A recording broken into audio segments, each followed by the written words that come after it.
I'm outside here with my Commodore, and today I'm going to replace this gear shifter.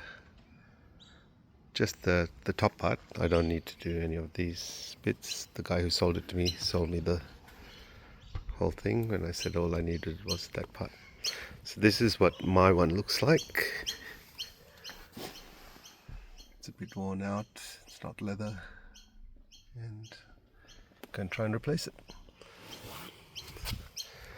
So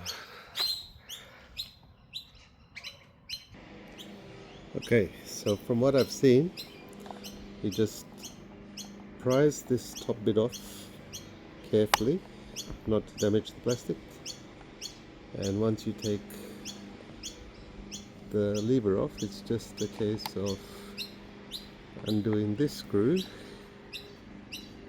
in the back, and once that's popped off, you prise this forward from the top, being really careful because there's two plastic clips at the bottom, and if you stuff those up,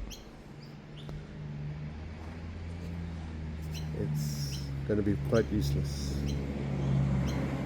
The next thing is, if you're taking this part off, which I don't really need to do because my silver bit's in good shape, but I'm going to show you how to do it anyway. You need to get a small screwdriver in here.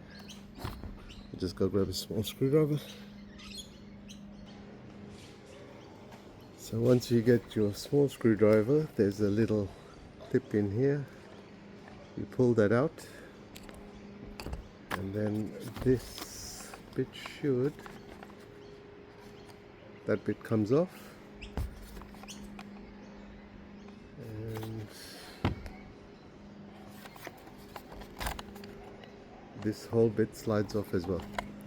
So it's up to you if you want to retain this bit here. This bit's a little bit worn out, so I'll probably stay with the original. In my car it's black. And there you have it. And it's a reverse process to put it all back together. Thanks for watching.